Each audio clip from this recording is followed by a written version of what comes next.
Hello दोस्तों, UPSC वाला के इस यूट्यूब चैनल पे आप सबका बहुत बहुत स्वागत है। जैसा कि आपको पता है कि हम लोग इस वक्त विज्ञान और प्रौद्योगिकी पर एक पूरी सीरीज लेकर आए हैं, पूरी क्लासेस का एक पूरी सीरीज लेकर आए हैं जिसमें रोज एक क्लास जो है वो हो रही है, रेगुलर हो रही है। और साथ ही साथ इसमें हम लोग अलग अलग प्रौद्योगिकी, अलग अलग तकनीक, अलग अलग टेक्नोलॉजी के बारे में यहां पर डिस्कस कर रहे हैं। अभी जो क्लासेस चल रही हैं उसमें हम लोग अंतरिक्ष प्रौद्योगिकी के बारे में बात कर रहे हैं।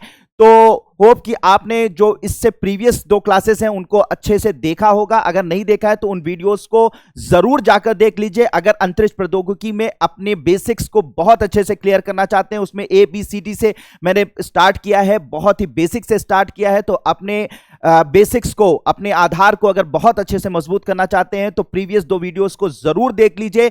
वो उसका जो लिंक है वो डिस्क्रिप्शन में दिया हुआ है। आज हम लोग जो है बहुत ही इंपॉर्टेंट टॉपिक डिस्कस करने जा रहे हैं अंतरिक्ष प्रौद्योगिकी से जुड़ा हुआ। भारत में बहुत सारे उपग्रह भेजे जाते हैं, जैसा कि हमने प्रीवियस क्लासेस में डिस्कस कर रखा है कि बहुत सारे उपग्रह भेजे जाते हैं। तो उन उपग्रहों में कुछ संचार उपग्रह होते हैं, कुछ सुदूर संवेदन उपग्रह होते हैं, कुछ जो है वो नेविगेशन उपग्रह होते हैं, ठीक है, कुछ जो है वो एस्ट्रोनॉमिकल सैटेलाइट्स होते हैं, ठीक है, खगोलीय उपग्रह होते हैं। तो ये सारे जो उपग्रह होते हैं उन उपग्रहों की एक प्रणाली, ठीक है, अलग अलग प्रणालियां हैं और उन अलग अलग प्रणालियों का अलग अलग नाम दिया गया है। और वो प्रणालियां कैसे काम करती हैं, ठीक है, उन प्रणालियों के अंदर कौन कौन से उपग्रह आते हैं, ठीक है, आते हैं, और साथ ही साथ उन उपग्रहों की अपनी स्पेसिफिकेशन, ठीक है, उनकी जो है विशेषता क्या होती है, ये सारी चीजें आज हम लोग यहां पर डिस्कस करेंगे। बहुत ही इंपॉर्टेंट वीडियो है ये, ठीक है, लास्ट तक इस पे बने रहिएगा। आखिरी में मैं आपसे सवाल पूछूंगा, बीच बीच में भी आपसे सवाल पूछूंगा, आप उसका जवाब दीजिएगा। और रेगुलर इस वीडियो को बने रहिए और एक एक चीज को नोट करते चलिए, एक एक चीज को नोट जरूर करते चलिए, बहुत इंपॉर्टेंट है। और साथ ही साथ जो अभी तक का करंट अफेयर है वो भी मैं ऐड करता हुआ चल रहा हूं, जिससे कि आपको कहीं और भटकने की जरूरत ना पड़े। आप जो है सिर्फ इसी वीडियोस को आप देख लें तो आपका टेक्नोलॉजी, आपका साइंस एंड टेक्नोलॉजी, विज्ञान और प्रौद्योगिकी जो है वो पूरी तरीके से तैयार हो जाए, ठीक है। बहुत सारे लोगों को मैंने कमेंट में देखा है कि वो कमेंट में डिमांड करते हैं कि सर आप इस सिलेबस को पूरा करवा दीजिए, ये चीजें पढ़ा दीजिए, ये चीजें बता दीजिए। तो यह आप लोग करते हैं, लेकिन मैं चाहूंगा कि मैं कमेंट्स आपके पढ़ता हूं, लेकिन मैं उन्हीं लोगों के कमेंट के जवाब दूंगा जो रेगुलर प्रेजेंट रहेंगे और रेगुलर कमेंट करेंगे। अगर आप रेगुलर क्लासेस को कर रहे हैं, रेगुलर कमेंट कर रहे हैं, रेगुलर मैं आपका देखता हूं कि हाँ, हर वीडियोस में आपके कमेंट होते हैं, आप जो है वो चीजों को जानना चाहते हैं या चीजों को के आंसर, क्वेश्चंस के जवाब देते हैं, तो मैं आपके सवालों के जवाब भी दूंगा और आपकी जो डिमांड होगी उसको मैं कंसीडर भी करूंगा कि नहीं भाई ये बच्चा रेगुलर है। सीधी सी बात है, मेरी क्लास में जो रेगुलर रहेगा तो उसको मैं कंसीडर करूंगा कि भाई ये बच्चा रेगुलर है, इसकी बात को मुझे समझना चाहिए, और मैं फिर उस पर जो भी चीजें हैं, जो भी नई चीजें हैं, मैं उसको बताऊंगा। और साथ ही साथ जो भी उसके अंदर बेहतर से बेहतर हम कर सकते हैं उसको करने की कोशिश करेंगे। तो रेगुलर क्लास कीजिए, रेगुलर कमेंट करते रहिए। जब आपसे सवाल पूछा जाए, जब आपसे कुछ बातें पूछी जाए, जरूर कमेंट करते रहिए, ठीक है। तो चलिए हम लोग स्टार्ट करते हैं इस वीडियो को, और इसमें हम लोग इस क्लास को स्टार्ट करते हैं। इसमें आज हम लोग इनसेट प्रणाली, IRS प्रणाली, और साथ ही साथ हम लोग पढ़ेंगे किसके बारे में हम लोग पढ़ेंगे इस अपने नेविगेशन जो उपग्रह हैं उनके बारे में हम लोग पढ़ेंगे। नेविगेशन जो हमारे भारत में प्रणालियां हैं उनके बारे में हम लोग पढ़ेंगे। तो अब अगर बात अगर हम करें, ठीक है, बात अगर हम करें तो निकल कर ये बात आती है कि सबसे पहले राष्ट्रीय उपग्रह प्रणाली, ठीक है, राष्ट्रीय उपग्रह प्रणाली के बारे में बात करते हैं। एक सेकेंड, चलिए, तो राष्ट्रीय उपग्रह प्रणाली के बारे में बात करते हैं। तो राष्ट्रीय उपग्रह प्रणाली क्या होती है? असल में भारतीय राष्ट्रीय उपग्रह प्रणाली को इनसेट नाम दिया जाता है। क्या नाम दिया जाता है? इनसेट। इसका इंग्लिश में अगर नाम दिया जाएगा तो इंडियन नेशनल सैटेलाइट सिस्टम कहा जाता है। भारतीय राष्ट्रीय उपग्रह प्रणाली, इंडियन नेशनल सैटेलाइट सिस्टम। तो इसके बारे में मोटी मोटी बात आप ये जान लें कि इनसेट जो सिस्टम भारत का है, ये उपग्रहों की प्रणाली है, यानी बहुत सारे उपग्रह हैं, उनका एक ग्रुप है, ठीक है, उनका एक समूह है। तो इसे हम लोग क्या बोलते हैं? भारतीय राष्ट्रीय उपग्रह प्रणाली। तो ये जो इनसेट नाम की ये प्रणाली है, ठीक है, यानी भारतीय राष्ट्रीय उपग्रह प्रणाली है, इसमें दो तरीके के उपग्रह आते हैं, ठीक है। पहला आते हैं संचार उपग्रह, ठीक है, जितने भी संचार उपग्रह हैं इस प्रणाली के अंतर्गत आते हैं। और उसके बाद जो है इसके अंतर्गत आते हैं आपके जो मौसमी उपग्रह होते हैं। तो मौसमी उपग्रह और साथ ही साथ संचार जो उपग्रह हैं ये दोनों इनसेट प्रणाली के अंतर्गत आते हैं। तो भारत में अगर आपसे, ये बहुत इंपॉर्टेंट है, कई बार एग्जाम में पूछा गया है, प्रीलिम्स में सब में पूछा गया है, तो आपसे पूछा जाए कि भारतीय राष्ट्रीय उपग्रह प्रणाली क्या है, तो आप बताइए भारतीय राष्ट्रीय उपग्रह प्रणाली, ठीक है, उपग्रहों का वह समूह है जिसके अंतर्गत संचार उपग्रह आते हैं और मौसमी उपग्रह आते हैं, ठीक है, संचार उपग्रह आते हैं और मौसमी उपग्रह आते हैं, ठीक है। अब ये संचार उपग्रह और मौसमी उपग्रह कहां पर भेजे जाते हैं, ये मैंने आपको लास्ट क्लास में बताया था, उस क्लास में जाकर डिटेल में देखिए कि संचार उपग्रह और मौसमी उपग्रह किस कक्षा में भेजे जाते हैं, ठीक है। और अगर आपको पता है तो कमेंट में जवाब दीजिए कि कहां संचार उपग्रह और मौसमी उपग्रह किस ऑर्बिट में किस कक्षा में भेजे जाते हैं, ठीक है। तो ये जो संचार उपग्रह और मौसमी उपग्रह हैं, ठीक है, मौसमी उपग्रह हैं, इनकी जो शुरुआत हुई थी 1983 में, मतलब ये जो इनसेट प्रणाली है जिसके अंतर्गत संचार उपग्रह और मौसमी उपग्रह आते हैं, इन उपग्रहों को भेजने की जो शुरुआत हुई थी 1983 में हुई थी। सबसे पहले इस सीरीज का पहला उपग्रह भेजा गया था इनसेट 1A भेजा गया था, लेकिन वो असफल हो गया था। तो इस सीरीज का, यानी कि भारतीय राष्ट्रीय उपग्रह प्रणाली का जो पहला उपग्रह भेजा गया था 1983 में, इनसेट 1B, सफलतापूर्वक इसे भेजा गया था, इनसेट 1B, ठीक है।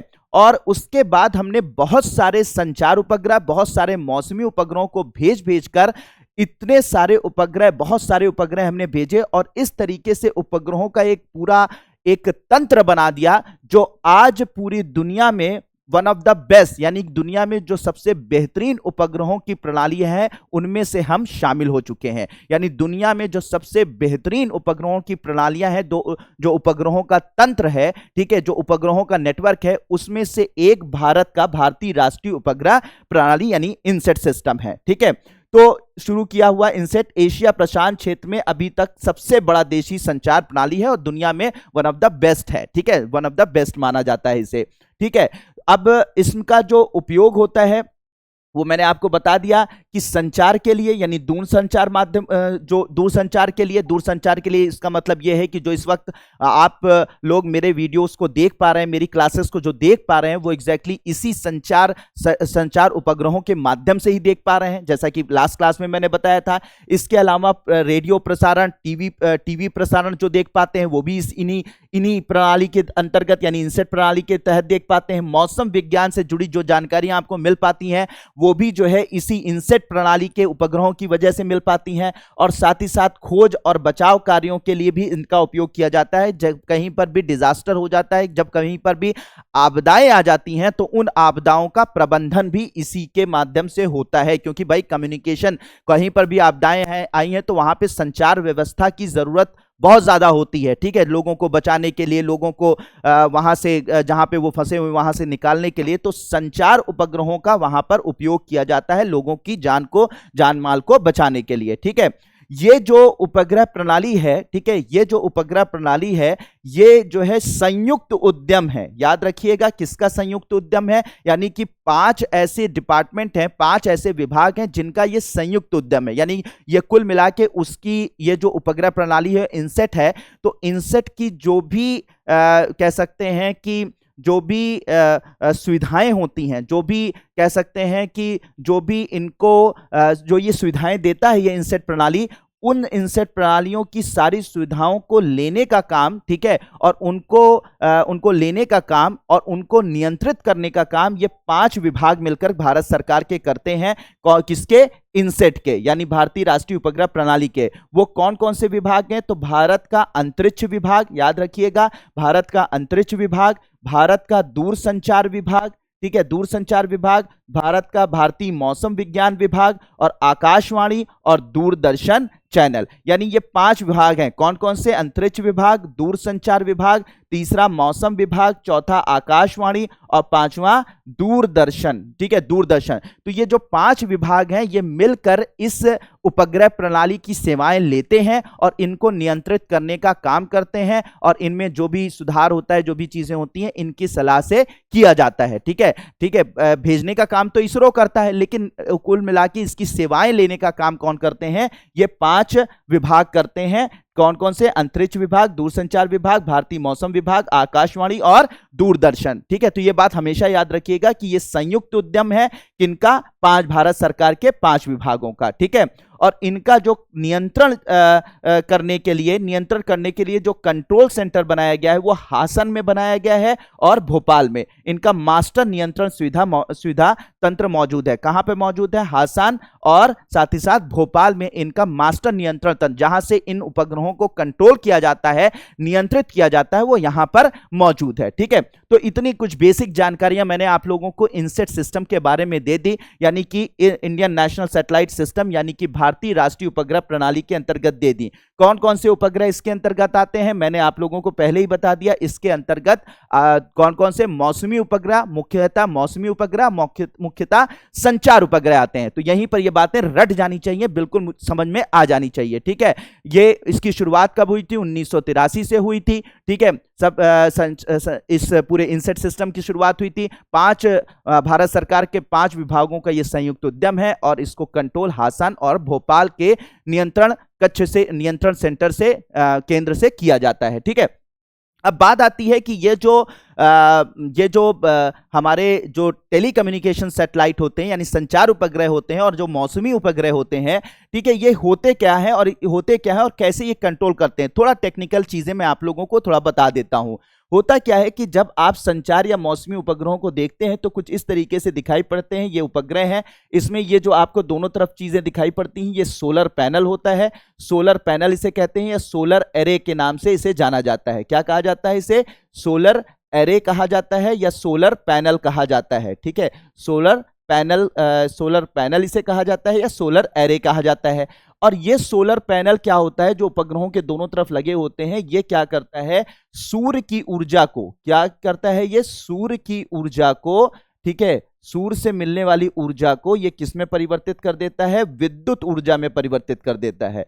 किस में परिवर्तित कर देता है? विद्युत ऊर्जा में। तो ये सोलर पैनल का काम क्या होता है, या सोलर एरे का काम क्या होता है? ये सूर्य की ऊर्जा को विद्युत ऊर्जा में बदल देता है। और विद्युत ऊर्जा का काम क्या होता है कि इसके अंदर कुछ इलेक्ट्रॉनिक इंस्ट्रूमेंट लगे होते हैं, इलेक्ट्रॉनिक डिवाइस लगी होती हैं। ठीक है, इलेक्ट्रॉनिक जो है वो कह सकते हैं डिवाइसेस लगी होती हैं। तो उन इलेक्ट्रॉनिक डिवाइसेस को ये विद्युत ऊर्जा क्या करती है? चलाती है। तो जो इलेक्ट्रॉनिक उपकरण यहां पर लगे होते हैं, ठीक है, किसके अंदर लगे होते हैं? उपग्रह के अंदर लगे होते हैं। तो इन इलेक्ट्रॉनिक, ठीक है, इन इलेक्ट्रॉनिक उपकरणों को, ठीक है, इन इलेक्ट्रॉनिक उपकरणों को कार्य करने की जो शक्ति मिलती है, याद रखिएगा, इन इलेक्ट्रॉनिक उपकरणों को कार्य करने की जो शक्ति मिलती है वो कहां से मिलती है? विद्युत ऊर्जा से मिलती है। विद्युत ऊर्जा कहां से मिलती है? सूर्य ऊर्जा को परिवर्तित करके मिलती है। और सूर्य ऊर्जा को परिवर्तित कौन करता है? विद्युत ऊर्जा के अंदर सोलर पैनल करते हैं या सोलर एरे करते हैं। तो बात बिल्कुल 100% समझ में आ जानी चाहिए। तो सोलर पैनल का काम क्या होता है? ये जो सोलर पैनल्स होते हैं या सोलर एरे होते हैं, इनका काम होता है सूर्य की ऊर्जा को अवशोषित करके विद्युत ऊर्जा में परिवर्तित कर देना। और ये जो विद्युत ऊर्जा मिलती है, इससे इलेक्ट्रॉनिक उपकरण जो इसके अंदर सैटेलाइट के अंदर मौजूद होते हैं वो इसी विद्युत ऊर्जा से कार्य करते हैं, इसी विद्युत ऊर्जा से चलते हैं। बात बिल्कुल समझ में आ जानी चाहिए। ठीक है, अब सर इसके अंदर कौन से इलेक्ट्रॉनिक उपकरण लगे होते हैं? तो मैं बताना चाहूंगा कि इन संचार उपग्रहों के अंदर, ठीक है, साथ ही साथ मौसमी उपग्रहों के अंदर और भी अन्य उपग्रहों के अंदर जो उपकरण लगे होते हैं उनमें से एक मुख्य उपकरण होता है जिसे हम लोग ट्रांसपॉन्डर कहते हैं। क्या बोलते हैं? ट्रांसपॉन्डर कहते हैं। ठीक है, ये इंग्लिश हिंदी में एक ही में इसका नाम होता है। ठीक है, ट्रांसपॉन्डर के नाम से इसे जाना जाता है। तो इसे ट्रांसपॉन्डर के नाम से जानते हैं। ठीक है, ट्रांसपॉन्डर के नाम से इसे जाना जाता है, ट्रांसपॉन्डर या ट्रांसपॉन्डर, ठीक है, पॉन्डर के नाम से जाना जाता है। तो ये जो ट्रांसपॉन्डर होता है इसके अंदर क्या होता है, ये विद्युत उपकरण होता है, ये इलेक्ट्रॉनिक इंस्ट्रूमेंट होता है, इलेक्ट्रॉनिक उपकरण होता है। तो ये जो इलेक्ट्रॉनिक उपकरण है जो कि मौसमी उपग्रहों तथा संचार उपग्रहों के अंदर लगा होता है, याद कर लीजिएगा, याद कर लीजिएगा, याद कर लीजिएगा, क्या नाम होता है इसका, इसका नाम होता है ट्रांसपॉन्डर। तो आपसे पूछा जाए कभी कि ट्रांसपॉन्डर क्या होते हैं, या आप जब न्यूज़पेपर में पढ़ते हैं, ठीक है, न्यूज़पेपर में पढ़ते हैं कि ये उपग्रह अपने साथ इतने ट्रांसपॉन्डर ले गया, तो अब आपको ये बात समझ में आ जाएगी कि ट्रांसपॉन्डर का मतलब क्या होता है। ट्रांसपॉन्डर वो इलेक्ट्रॉनिक उपकरण होते हैं जो कि मौसमी उपग्रहों तथा संचार उपग्रहों में लगाए जाते हैं, ठीक है, संचार उपग्रहों में लगाए जाते हैं। तो ये उपकरण होते हैं, ठीक है, उपकरण होते हैं। क्या नाम होता है, ट्रांसपॉन्डर होता है। ट्रांसपॉन्डर का काम क्या होता है सर, ट्रांसपॉन्डर का काम, मान लीजिए यहां पर ये ट्रांसपॉन्डर मौजूद है, तो ये जो ट्रांसपॉन्डर होता है ये क्या करता है, पृथ्वी से जाने वाले रेडियो सिग्नल को, पृथ्वी से जाने वाले रेडियो सिग्नल को, ठीक है, ये पृथ्वी से जाने वाले रेडियो सिग्नल को ये क्या करता है, या रेडियो तरंगों को, रेडियो सिग्नल या रेडियो तरंगों को क्या करता है, ये अवशोषित करता है, यानी ये एब्जॉर्व करता है, यानी कि ये रिसीव करता है। समझ में आ रही बात, ठीक है, ये रिसीव करता है। तो पृथ्वी से मान लीजिए मैंने यहां पर फोन किया, ठीक है, फोन किया, तो फोन किसी को डायल किया, जैसे फोन को डायल किया इसमें से विद्युत या इसमें से रेडियो तरंगे निकलती हैं, रेडियो सिग्नल निकलता है, जिसे रेडियो सिग्नल या रेडियो तरंगे कहते हैं। ये रेडियो तरंगे सैटेलाइट को जाती हैं, ठीक है, सैटेलाइट में लगे हुए जो ट्रांसपॉन्डर्स होते हैं इन रेडियो तरंगों को क्या करते हैं, एक्सेप्ट करते हैं, इनको रिसीव करते हैं, ठीक है, इनको रिसीव करते हैं और फिर रिसीव करके इनकी प्रोसेसिंग करती हैं, ठीक है, इनकी प्रोसेसिंग करते हैं और प्रोसेस करके फिर इसे वापस जो है धरती पर जहां पर आप बात करना चाहते हैं, इन्हीं रेडियो तरंगों को ये क्या करते हैं, वापस यहां पर भेज देते हैं, ठीक है। तो यहां पर मान लीजिए किसी से आप बात करना चाह रहे हैं, जिसको फोन मिला रहे थे, तो यहां पर हमने फोन मिलाया, बिल्कुल सिंपल भाषा में समझिए, बिल्कुल आम भाषा में आपको समझाने की कोशिश कर रहा हूं, जिससे कि आप इसकी टेक्निकल, यानी कि आप साइंस के हों या नॉन साइंस के हों, उससे मतलब नहीं है, आप विज्ञान ने आपने कभी पढ़ा हो नहीं पढ़ा हो, इससे मतलब नहीं है, आपको चीजें समझ में आनी चाहिए, क्योंकि एग्जाम में क्वेश्चन जो है विज्ञान के जो आएंगे वो सबके लिए बराबर आएंगे। तो इसलिए अच्छे से बिल्कुल लेमैन लैंग्वेज से समझने की कोशिश करिए। और आपने जैसे कल भी क्वेश्चन पढ़ा था, यूपीएससी का क्वेश्चन था, आसानी से आपने कर लिया था, आगे सारे क्वेश्चन आप आसानी से कर लेंगे अगर आप आसानी से कॉन्सेप्ट को समझ रहे हैं, ठीक है, सीधी सी बात है। विद्युत इसके अंदर जो है इलेक्ट्रॉनिक उपकरण लगा होता है संचार उपग्रहों के अंदर, जिन्हें हम ट्रांसपॉन्डर कहते हैं। ये क्या करते हैं, पृथ्वी पे मैंने जैसे मान लीजिए कि धरती पर एक लोगों को मोबाइल डायल किया, मोबाइल मिलाया, जैसे मोबाइल मिलाया, रेडियो तरंगे इस हमारे मोबाइल से निकली, कहां पे पहुंची, कहां पे पहुंची, ये पहुंची हमारे सैटेलाइट पर। सैटेलाइट के अंदर जो उपकरण लगा हुआ है जिसे ट्रांसपॉन्डर कहते हैं, ये क्या करते हैं, उन रेडियो तरंगों को रिसीव करते हैं और फिर उन्हें प्रोसेस करके, ठीक है, उनको प्रोसेस करके वापस जो है वो जहां पर ये भेजी जा रही होती है, जहां पर हम डायल करते हैं, जिसको हम मिलाना चाहते हैं, जिसको हम ये फोन मिला रहे हैं, उसको, ठीक है, उसको क्या करते हैं, इसको ट्रांसमिट कर देते हैं, ठीक है, इसको वापस इन रेडियो तरंगों को भेज देते हैं। तो इस तरीके से आप बात करते हैं, तो यहां से रेडियो सिग्नल जाता है, सैटेलाइट में जाता है, सैटेलाइट जो है उसे वापस कहां पर, दूसरे के मोबाइल पर उन तरंगों को भेज देता है। तो जो तरंगे आप भेजते हैं, ठीक है, वो वहां से प्रोसेस होकर यहां पर आती रहती हैं, तो आप यहां से बात करते हैं, दूसरा व्यक्ति वहां से बात करता है, ठीक है, बात समझ। तो मतलब यह है कि सैटेलाइट जो है एक माध्यम का कार्य करता है। इसको मैंने पिछले वीडियो में बहुत डिटेल में समझाया है, तो नहीं देखा है वो वीडियो तो जाके बहुत अच्छे से देख लीजिए, बहुत अच्छे से उसमें एक एक चीजों को समझाया है, ठीक है। तो यहां पर तो इसका मतलब यह है कि सर जो ट्रांसपॉन्डर्स होते हैं, ये ट्रांसपॉन्डर्स जो है बहुत इंपॉर्टेंट उपकरण होते हैं जो संचार उपग्रहों, मौसमी उपग्रहों में लगते हैं। बिल्कुल सर, बहुत ज्यादा ये बहुत ही ज्यादा इंपॉर्टेंट उपकरण होते हैं और ये क्या करते हैं, रेडियो तरंगों को रिसीव करते हैं, प्रोसेस करके दूसरी जगह पर जहां पर इनको भेजना होता है वहां पर विद्युत इन रेडियो तरंगों को भेज देते हैं, ठीक है।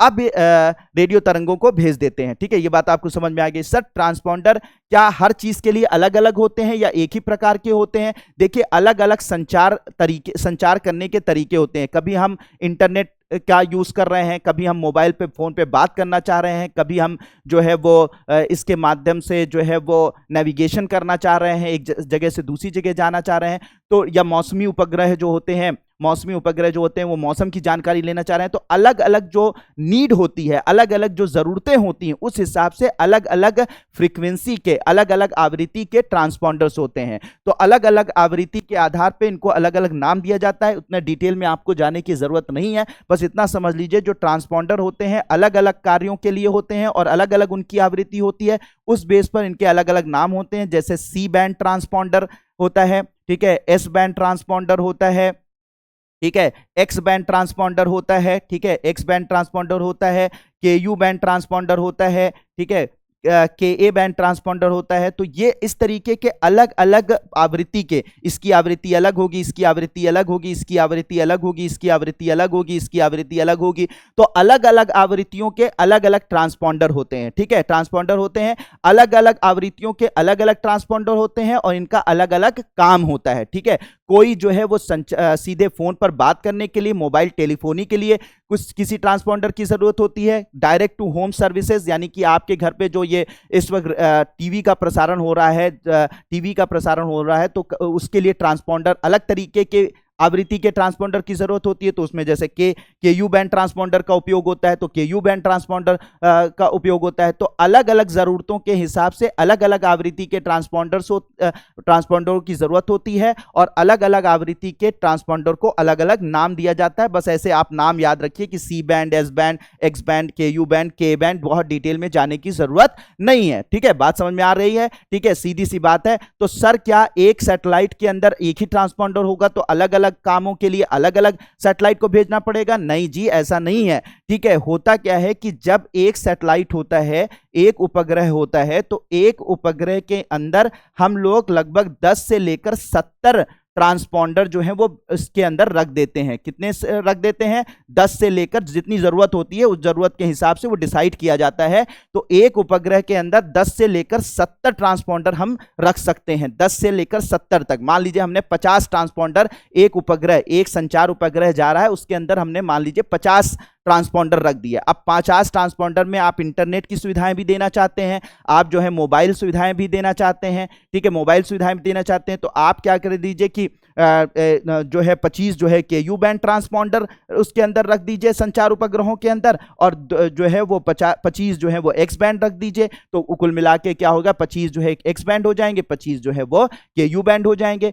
अगर आप चाहते हैं कि हर तरीके की सुविधाएं मिले तो 10 सी बैंड रख दीजिए, 10 एस बैंड रख दीजिए, 10 एक्स बैंड रख दीजिए, 10 के यू बैंड रख दीजिए, 10 के ए बैंड रख दीजिए, आप 10-10 सब रख दीजिए। मतलब यह होता है कि वैज्ञानिक हमें क्या हासिल करना है, उस उपग्रह से हम क्या हासिल करना चाहते हैं, किस तरीके की संचार सुविधाएं हम हासिल करना चाहते हैं। तो उस हिसाब से जब प्लानिंग की जाती है, जब योजना बनाई जाती है, तो उसी हिसाब से सोचा जाता है कि हमें इस संचार उपग्रह से ये प्राप्त करना है, ये सुविधाएं प्राप्त करनी है, ये सुविधाएं प्राप्त करनी है, ये सुविधाएं प्राप्त करनी है। तो फिर क्या होता है कि उन संचार उपग्रहों में, ठीक है, उसी के हिसाब से अलग अलग जो है वो ट्रांसपॉन्डर रखे जाते हैं, ठीक है, अलग अलग ट्रांसपॉन्डर रखे जाते हैं। आप चाहिए तो 10 से 70 ट्रांसपॉन्डर एक उपग्रह में जाएगा, एक साथ एक ही प्रकार के ट्रांसपॉन्डर डाल दीजिए, ठीक है। आप 50 के 50 जो है वो एक ही प्रकार के ट्रांसपॉन्डर डाल दीजिए, या 10-10 सभी प्रकार के डाल दीजिए, या 25-25 दो प्रकार के डाल दीजिए। मतलब ये डिपेंड करता है कि जब संचार उपग्रह भेजा जाएगा या मौसमी उपग्रह भेजा जाएगा तो आपकी जरूरत क्या है, नीड क्या है, उसी के हिसाब से अलग अलग आवृत्तियों के ट्रांसपॉन्डर को उसके अंदर रखा जाता है और फिर आपकी संचार जो सुविधाएं हैं वो प्राप्त की जाती हैं। मुझे लगता है ये बात समझ में आ गई होगी आपको, बिल्कुल 100% ये बात समझ में आ गई हो। भाई जैसी नीड है, जैसी जरूरत है हमें उपग्रहों से, हमें इस बार हम उपग्रह भेज रहे हैं जिसमें हमें टेलीविजन की सुविधा भी चाहिए और साथ ही साथ मोबाइल सुविधा भी चाहिए, तो हमने 25 जो है वो एक्स बैंड रख दिए जिससे आपको मान लीजिए मोबाइल सुविधा मिलेगी, और 25 जो है वो के यू बैंड रख दिए तो आपको 25-25 मिल गया, ठीक है। आपको दोनों, आपको और भी सुविधाएं चाहिए तो आप जो है वो 25 में से कम करके 10 जो है सी बैंड रख दीजिए, 10 भी। तो इस तरीके से आप काम कर सकते हैं। ये बात आपको समझ में आ गई होगी। तो ट्रांसपॉन्डर क्या है? इलेक्ट्रॉनिक उपकरण है जो क्या करते हैं, पृथ्वी से आने वाले रेडियो सिग्नल को रिसीव करते हैं और साथ ही साथ वापस उन रेडियो तरंगों को या रेडियो सिग्नल को वापस पृथ्वी पर भेजने का कार्य करते हैं, ठीक है। एक सैटेलाइट के अंदर, एक उपग्रह के अंदर 10 से लेकर 70 एक प्रकार के अलग अलग प्रकार के ट्रांसपॉन्डर्स को रखा जा सकता है, ठीक है। तो ये बात समझ में आप लोगों को मुझे लगता है बिल्कुल बिल्कुल बिल्कुल बिल्कुल क्लियर हो गई होगी। बिल्कुल क्लियर है? कमेंट बॉक्स में जरूर कमेंट कीजिए। आप लोग बिल्कुल कमेंट नहीं करते, मैं जितना कहता हूं उतना ज्यादा आप नहीं करते हैं, ठीक है। तो भाई हम भी मेहनत कर रहे हैं। आप अगर अपने कमेंट से हमें ऊर्जा देते रहेंगे तो सीधी सी बात है, उस ऊर्जा से और भी अच्छे और भी बेहतर, ठीक है, बेहतर वीडियोस हम लोग आप लोगों के लिए लाने की कोशिश करते रहेंगे और भी बेहतर क्लासेस लाने की कोशिश करते रहेंगे। ठीक है भाई, आपका हमारे पास, आप तो हमें देख पाते हैं, हम तो आपको नहीं देख पाते ना। तो हमारे और आपके बीच में जो संचार माध्यम है वो क्या है? यही कमेंट बॉक्स में मौजूद जो कमेंट्स होते हैं, ठीक है, यही आपका हमारे बीच में और आपके बीच में एक कह सकते हैं ना कि एक बॉन्डिंग बनाता है। ठीक है, तो आप इसे जरूर किया कीजिए। जब भी आप वीडियोस देखिए, जब भी आपसे कहा जाए या नहीं कहा जाए, आप जरूर इनमें कमेंट करते रहिए। ठीक है, चलिए, तो बहुत अच्छे से मुझे लगता है ये बात आप लोगों को समझ में आ गई होगी कि कैसे ये किया जाता है। ठीक है, कैसे किया जाता है। अब ये उपग्रह कैसे काम करते हैं और उनमें कौन से उपकरण लगे होते हैं, ये बात आपको समझ में आ गई होगी।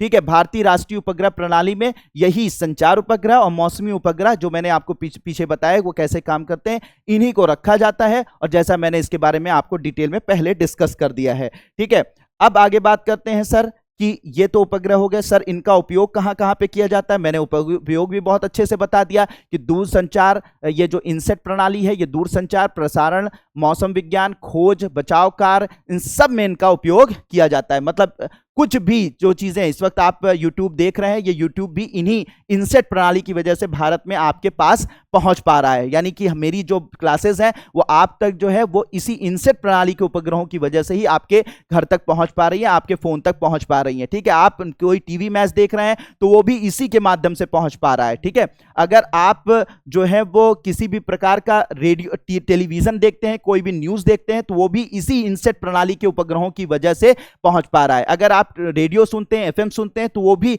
इसी इनसेट प्रणाली के उपग्रहों की वजह से पॉसिबल हो पाया है। आजकल टेलीमेडिसिन लोग कहते हैं, टेलीमेडिसिन यानी आजकल टेलीमेडिसिन की बात चलती है। तो टेलीमेडिसिन क्या होता है? टेलीमेडिसिन में मतलब क्या होता है, घर बैठे जो है वो डॉक्टर आपकी हालात को आपकी फोन पर ही वीडियो कॉल करके आपके हालात को समझ लेगा, आपकी प्रॉब्लम सुन लेगा और वहीं से आपको दवा जो है टाइप करके सेंड कर देगा, जिससे आप घर बैठे आपका इलाज हो जाएगा। कोरोना काल में तो ये बहुत हुआ। तो ये जो चीज होती है इसे टेलीमेडिसिन कहा जाता है। जब टेली कम्युनिकेशन के माध्यम से, ठीक है, टेलीकम्युनिकेशन के माध्यम से जब लोगों का इलाज किया जाता है तो इसे टेलीमेडिसिन कहा जाता है। तो ये टेलीमेडिसिन में भी किसका उपयोग हो रहा है? इन्हीं उपग्रहों का, किसका? इनसेट प्रणालियों को उपग्रहों का उपयोग हो रहा है। ठीक है, और कहां कहां पर इनका उपयोग हो सकता है? ठीक है, और कहां कहां पे इनका उपयोग हो सकता है जो मैंने अभी आपको नहीं बताया, ठीक है, नहीं बताया, या मैं आपसे पूछना चाहता हूं कि आप उनमें कमेंट कीजिए। ठीक है, इस पे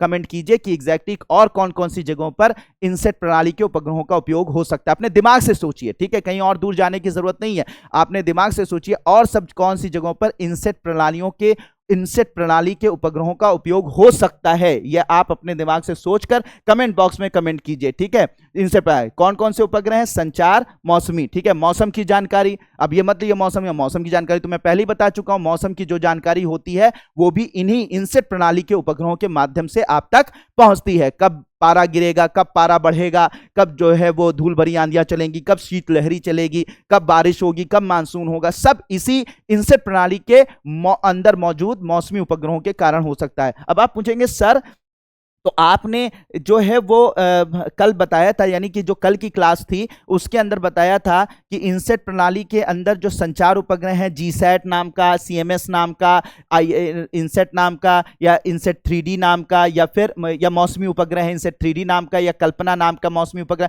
ये सब इसी के अंदर शामिल होंगे। हाँ सर, बिल्कुल इसी के अंदर शामिल होंगे। याद रखिएगा, इनसेट प्रणाली के अंदर ही, ठीक है, आपके जितने जीसैट वाले सैटेलाइट होते हैं, जितने सीएमएस वाले सैटेलाइट होते हैं, जो मैंने कल की क्लास में डिटेल में डिस्कस किया, उसको जाके जरूर देख लीजिए। ठीक है, तो इनसेट प्रणाली वाले जितने भी सैटेलाइट होते हैं, जितने भी जीसैट वाले सैटेलाइट होते हैं, जितने भी आपके सीएमएस वाले सैटेलाइट होते हैं, जो कल्पना सीरीज के मौसमी उपग्रह हैं, ये सब जो है इसी इनसेट प्रणाली के भाग माने जाते हैं। ठीक है, क्योंकि ये इनसेट प्रणाली के अंदर जितने भी मौसमी उपग्रह और संचार उपग्रह मिलकर ये प्रणाली बनी है। तो मुझे लगता है कि बिल्कुल बिल्कुल बिल्कुल बिल्कुल कॉन्सेप्ट क्लियर हो चुका होगा। बिल्कुल हो गया है, ठीक है, कमेंट कीजिए।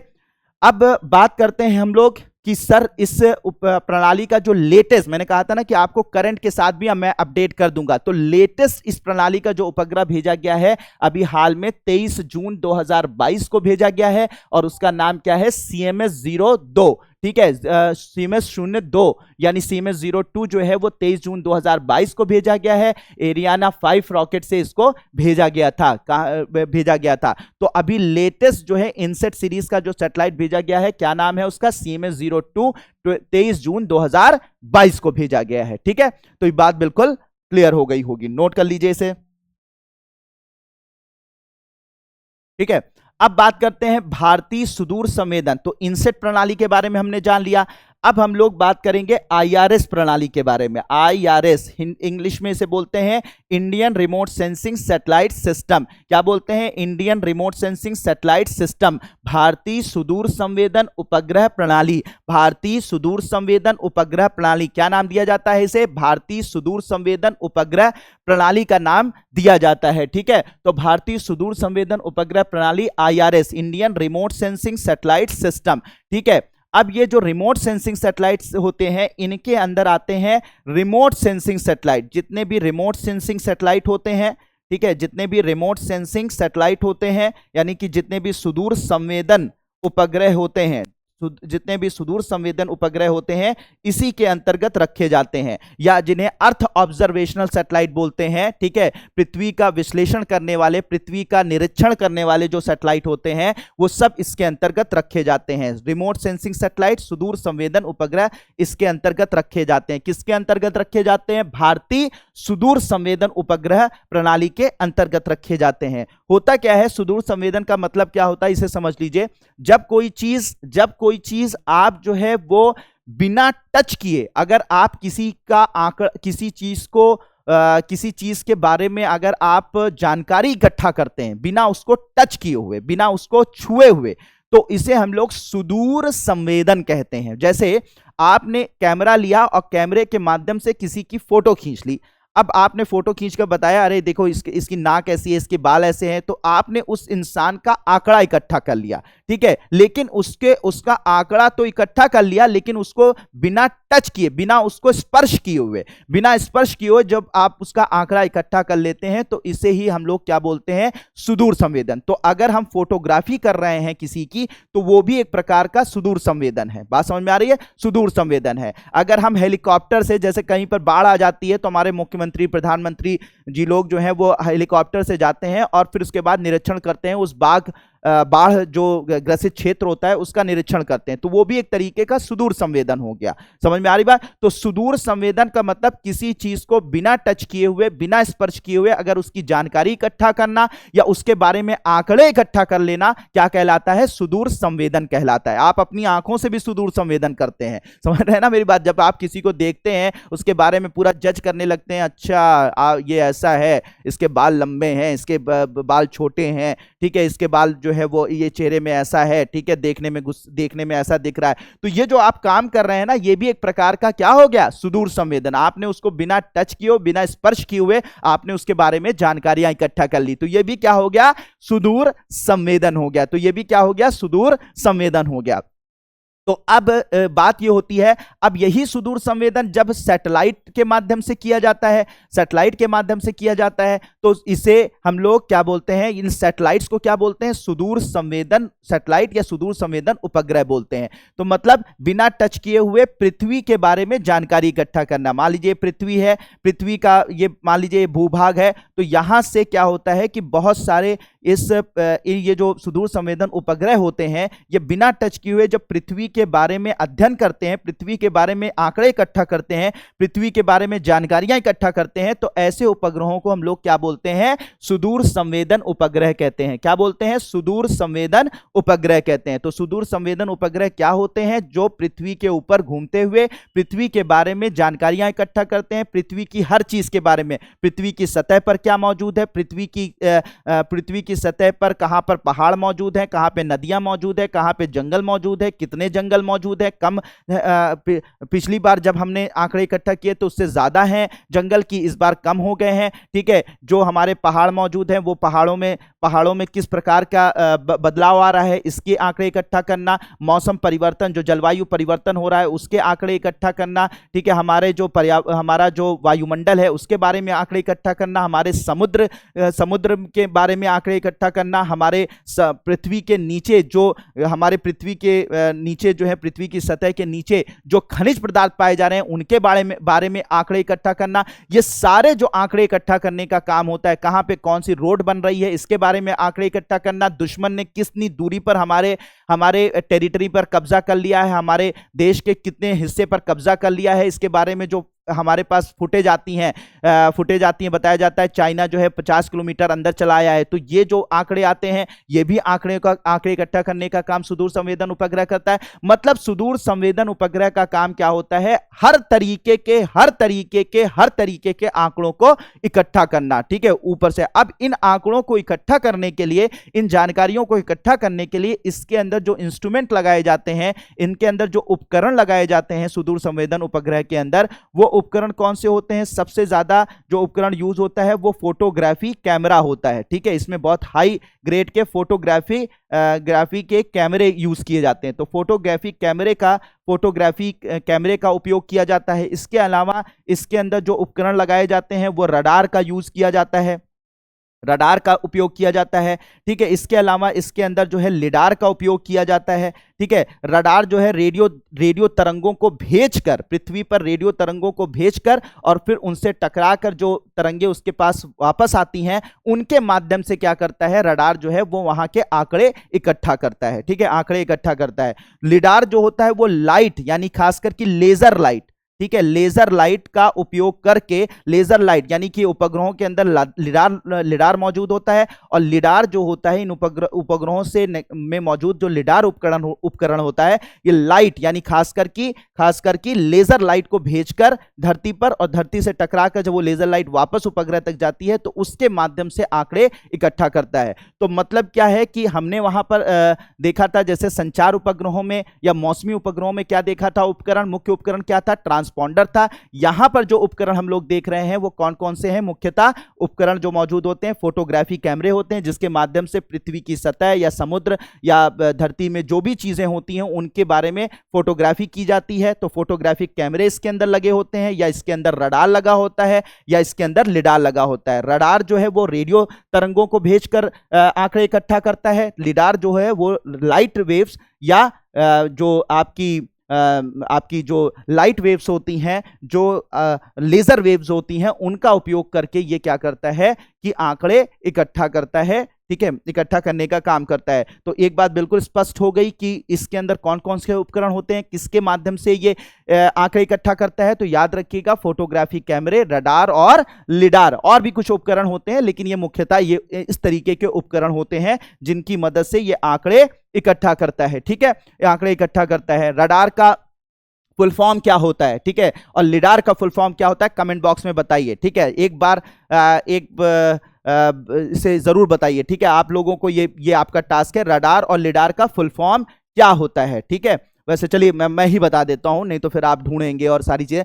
रडार का फुल फॉर्म होता है रेडियो डिटेक्शन एंड रेंजिंग। ठीक है, रेडियो डिटेक्शन एंड रेंजिंग। तो इसमें कौन सी तरंगें उपयोग होती हैं? रेडियो तरंगें। लिडार का होता है लाइट डिटेक्शन एंड रेंजिंग। ठीक है, इसमें लाइट वेव्स यानी कि जो आपकी लाइट वेव्स का उपयोग किया जाता है, लाइट तरंगों का उपयोग किया जाता है, खास करके लेजर तरंगों का उपयोग किया जाता है। ठीक है, तो इसके माध्यम से ये आंकड़े इकट्ठा करने का काम करता है। ठीक है, तो ये सारी चीजें, तो ये कैसे काम करता है मैंने आपको बता दिया। क्या काम करता है? आंकड़े इकट्ठा करना। आंकड़े जो है वो फोटोग्राफी के फॉर्म में भी हो सकते हैं और साथ ही साथ अलग अलग तरीके के चित्रों के माध्यम से भी हो सकते हैं। चलिए अब देखिए, अभी जैसे हाल में ये जो चित्र मैंने आपको खींचा है, ये आपके जोशीमठ वाला जो एरिया है, ये जो आपका दरक रहा है, काफी तेजी से नीचे की तरफ आ रहा है, जोशीमठ वाला एरिया जो काफी चर्चा में बना हुआ है, वो उसकी अभी पीछे 3 दिनों पहले की ये इमेज है, तो इस इमेज को किसने लिया है? इसको इसी रिमोट सेंसिंग सैटेलाइट ने ही लिया है, ठीक है। रिमोट सेंसिंग यानी सुदूर संवेदन उपग्रहों ने लिया है, और इसके अनुसार 5 सेंटीमीटर पिछले 12 दिनों में ये पूरा का पूरा जोशीमठ का जो एरिया है, ये पिछले 12 दिनों में, ये मतलब 12 दिनों में 5 सेंटीमीटर जो है नीचे की तरफ आ गया है, ठीक है। अब जब, और आप सोचिए 5 सेंटीमीटर तो बहुत कम होता है, लेकिन अब जरा सोचिए इतना बड़ा एरिया अगर 5 सेंटीमीटर नीचे आएगा तो कहाँ, वहां पे जो घर होंगे, जो होटल्स होंगे, जो वहां पर चीजें बनी होंगी, वो सारी की सारी चीजें जब आगे बढ़ेंगी तो सब में दरारें पड़ जाएंगी, सारी की सारी गिर जाएंगी और बहुत बड़ा डिजास्टर होगा और हो ही रहा है। वहां पे लोगों के घरों की दीवारें टूट गई हैं, वहां के लोगों की दीवारों में क्रैक पड़ गए हैं, घर गिर रहे हैं। तो ये सारी चीजें क्यों? क्योंकि ये लगातार, ये थोड़ा सा ये ढलाव वाली जगहों पर ये जोशीमठ एरिया है, ठीक है, जिसकी वजह से जैसे जैसे नीचे नीचे आता चला जा रहा है, वैसे वैसे वहां पर एक बड़ा डिजास्टर होने का खतरा बन गया है। और साथ ही साथ जो वहां पे जो भी चीजें ऑलरेडी पहले बनी हुई हैं, वो सब चीजें तो टूट रही हैं और ढह रही हैं, ठीक है। तो ये अभी 3 दिन पहले की ये इमेज है, और इस इमेज को लेने का काम किसने किया होगा? मैंने सोचा बिल्कुल आपको करंट वाला एग्जाम्पल और करंट वाला जो है वो एक तरीके से आपको चित्र दिखाऊं तो आपको और भी अच्छे से इंटरेस्ट आएगा, ठीक है। तो ये 3 दिन पहले की ये इमेज ली गई है। किसने ली है? सुदूर संवेदन उपग्रहों ने ली है। तो सुदूर संवेदन जो उपग्रह हैं, रिमोट सेंसिंग जो सैटेलाइट हैं, तो ये इनका एक प्रणाली है, यानी बहुत सारे सैटेलाइट हमने भेजे, बहुत सारे उपग्रह हमने भेजे, तो बहुत सारे सैटेलाइटों का एक नेटवर्क, एक पूरा का पूरा नेटवर्क, एक पूरा का पूरा तंत्र बन गया, और उस तंत्र को हमने नाम दिया भारतीय सुदूर संवेदी उपग्रह प्रणाली। क्या नाम दिया गया? भारतीय सुदूर संवेदन उपग्रह प्रणाली। मैंने आपको बता दिया रिमोट सेंसिंग सैटेलाइट क्या होते हैं, क्या काम करते हैं, और क्या काम करते हैं, और ये कैसे आंकड़े इकट्ठा करते हैं, कौन से उपकरण लगते हैं, ये मैंने आपको बता दिया, ठीक है। बिल्कुल आप समझिए कि ये इतनी जानकारी अगर आपको हुई तो आप किसी भी क्वेश्चन को सॉल्व कर सकते हैं। बहुत आपको डीप में, बहुत आपको अंदर जाने की जरूरत नहीं, इतनी जानकारी आपके लिए सफिशिएंट है आपके एग्जाम को निकालने के लिए, ठीक है। आपको वैज्ञानिक नहीं बनना है, बल्कि आपको क्या बनना है? एक सिविल सर्वेंट, एक आईएएस बनना है, ठीक है, एक आईपीएस बनना है, एक आईआरएस बनना है, एक आईएफएस बनना है। और उसके लिए आपको इतनी जानकारी अगर आपको है तो आप प्रीलिम्स और मेंस दोनों में आप चीजों को आसानी से सॉल्व कर सकते हैं, आसानी से उनके क्वेश्चन को सॉल्व करके अपने लक्ष्य तक पहुंच सकते हैं, ठीक है। तो भारतीय सुदूर संवेदन संवेदी उपग्रह प्रणाली क्या है? जिसके अंदर सुदूर संवेदन उपग्रह मौजूद होते हैं, रिमोट सेंसिंग सैटेलाइट मौजूद होते हैं। तो क्या सर एक ही उपग्रह है? नहीं सर, मैंने कल की क्लास, फिर मैं आपको याद दिलाऊंगा, हर क्लास एक दूसरे क्लास से लिंक है, तो पहली क्लास में जाइए, वहां पे मैंने जितने सुदूर संवेदन उपग्रह भेजे गए हैं भारत के, उन सबको वहां पर डिस्कस किया है, उनको आपको पहचान करवाई है। तो इसके अंदर आईआरएस नाम के सैटेलाइट हैं, इसके अंदर जो है कार्टोसैट नाम के सैटेलाइट हैं, इसके अंदर ओशन सैट नाम के सैटेलाइट हैं, इसके अंदर ईओएस नाम के सैटेलाइट हैं, इसके अंदर हाइसिस नाम के सैटेलाइट हैं। तो मतलब बहुत सारे उपग्रहों को हमने बहुत सारे रिमोट सुदूर संवेदी उपग्रहों को हमने अपनी पृथ्वी की कक्षा में भेजा है, और पृथ्वी की कक्षा में वो घूम घूम कर हर समय 24 घंटे हमारी पृथ्वी का निरीक्षण कर रहे हैं, पृथ्वी के बारे में जानकारियां, पृथ्वी के बारे में, खासकर कि भारत के बारे में आंकड़े हमें प्रोवाइड कर रहे हैं, आंकड़े प्रोवाइड कर रहे हैं। तो ये जो बहुत सारे उपग्रह भेजे गए हैं, इन्हीं सारे सुदूर संवेदी उपग्रहों को जोड़कर, इन्हीं सारे सुदूर संवेदी उपग्रहों को जोड़कर जो प्रणाली बनी है उसे आईआरएस यानी कि भारतीय सुदूर संवेदी उपग्रह प्रणाली कहते हैं। तो आईआरएस जो है, आईआरएस जो सिस्टम है, उसका पहला उपग्रह भेजा गया था IRS-1A, और इसको कब भेजा गया था? 1988 में। तो IRS-1A उपग्रह को कब भेजा गया था? 1988 में भेजा गया था। तो आईआरएस सीरीज का, आईआरएस जो तंत्र है, जो प्रणाली है, उसका पहला उपग्रह कब भेजा गया था? 1988 में भेजा गया था। नाम क्या था उस पहले उपग्रह का? IRS-1A भेजा गया था, IRS-1A भेजा गया था। और अभी लेटेस्ट जो इस प्रणाली का सबसे लेटेस्ट उपग्रह भेजा गया, बिल्कुल करंट बता रहा हूं मैं आपको, ठीक है, लेटेस्ट जो उपग्रह भेजा गया है वो PSLV C-54 से भेजा गया है, EOS 06, ठीक है। क्या नाम है इस उपग्रह का? उपग्रह का नाम है EOS 06, या उसे दूसरा नाम उसका क्या है? Ocean sat. तो ओशन सैट 3 या EOS 06, ठीक है। तो पहला उपग्रह कब भेजा गया था? पहला उपग्रह भेजा गया था 1988 को। क्या नाम था? IRS 1A और अभी लेटेस्ट भेजा गया है 26 नवंबर 2022 को। 26 नवंबर 2022 को। नाम क्या है? ओशन सैट या EOS 06। क्या नाम है? ओशन सैट या EOS 06। 26 नवंबर 2022 को भेजा गया है। ठीक है, मैंने कहा था ना कि आपको करंट के साथ बिल्कुल मैं अपडेट करके सारी चीजें बता रहा हूं। इसके बाद आपको कुछ पढ़ने की जरूरत नहीं है, कहीं जाने की भटकने की जरूरत नहीं है। आप यहीं पर तैयार करते जाइए। ईमानदारी से मैं बता रहा हूं कि यही इतना अगर आप बेसिक तैयार कर लेते हैं, प्लस जो है मैं अभी तक का करंट आपको अपडेट कर दे रहा हूं, आगे के करंट को एग्जाम तक, मान लीजिए आप 2023 का एग्जाम देना चाहते हैं तो 2023 तक के एग्जाम तक जब आप पहुंचते हैं तब तक का करंट जो है वो जो आगे आने वाला करंट है, यानी कि आज की क्लास के बाद का जो करंट है उसे अपडेट करते रहिएगा। और मैं उसके अपडेशन के क्लासेस भी बीच बीच में लाता ही रहता हूं, आपने देखा ही होगा,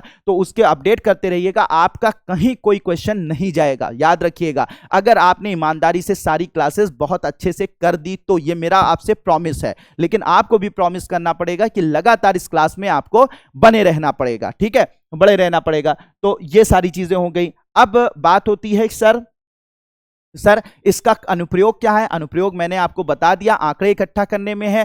ठीक है, लेकिन फिर भी देख लेते हैं कि विकेंद्रीकृत योजना के लिए अंतरिक्ष आधारित इनपुट, यानी कि अगर कोई भी योजना बनाई जा रही है, तो मान लीजिए एक सड़क बनाई जा रही है। अब सड़क यहां से गुजारना है या फ्लाईओवर किसी शहर से गुजारना है, तो कैसे पता चलेगा कहां से फ्लाईओवर गुजारे तो हमारे लिए सही रहेगा? तो उसके लिए क्या होता है, इन्हीं उपग्रहों की मदद से ये देखा जाता है। उपग्रहों के जो चित्र होते हैं उन्हीं की मदद से देखा जाता है कि इस शहर में ये आबादी है, यहाँ नदी बह रही है, यहाँ ये घनी आबादी है, यहाँ कम आबादी है। तो हम जो, और यहाँ पर एग्जैक्टली इस एरिया के अंदर हमें अगर हम फ्लाईओवर गुजारें तो हमारे लिए ज्यादा बेहतर होगा। तो फिर आप उसी तरीके से प्लानिंग करते हैं। तो किसी शहर की प्लानिंग करनी हो या किसी शहर में कुछ नया बदलाव लाने की प्लानिंग करनी हो, किसी गांव की प्लानिंग करनी हो, गांव में सड़कें पहुंचानी हो, कुछ भी प्लानिंग अगर आपको करनी होती है तो आपको प्लानिंग या योजनाएं बनाने के लिए अंतरिक्ष आधारित जो इनपुट मिलता है वो कौन देता है? भारतीय सुदूर संवेदन उपग्रह प्रणाली के उपग्रह देते हैं। ठीक है,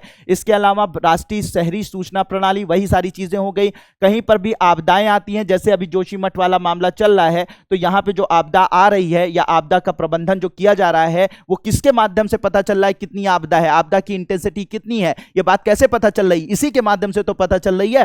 ठीक है, आपके IRS सिस्टम के माध्यम से तो पता चल रही है। तो IRS के माध्यम से आप आपदाओं का अनुमान लगा सकते हैं, आपदा का प्रबंधन कर सकते हैं। आपदा अगर हो चुकी है तो कितनी आपदा से कितना नुकसान हुए उसका पता लगा सकते हैं। इसके अलावा जैव विविधता के बारे में पता कर सकते हैं, कहां पर कितने जंगल हैं, जंगलों में कहां पर कौन कौन से जानवर मौजूद हैं। ठीक है, कहां पे जंगल कट रहे हैं, कहां पर जंगल बढ़ रहे हैं, ये सारी जानकारियां जो हैं वो आपको इनके माध्यम से, यानी कि सुदूर संवेदन उपग्रह प्रणाली के माध्यम से प्राप्त होती हैं। तो जैव विविधता विशेषता का भी पता चलता है। प्रमुख फसलें जो, ठीक है, प्रमुख फसलों का उत्पादन का अनुमान जो लगाया जाता है इसी के माध्यम से। जैसे कहा जाता है ना कि इस बार अभी गेहूं की फसल कटी नहीं है, लेकिन यह बात अनुमान लगा लिया जाता है कि अगले मौसम में जो है, इस मौसम में इतने मीट्रिक टन जो है गेहूं उगने का, यानी कि इस फसल का, गेहूं की फसल होने का इतने मीट्रिक टन अनुमान है, ऐसा बोला जाता है ना न्यूज़पेपर में, आप लोगों ने सुना होगा।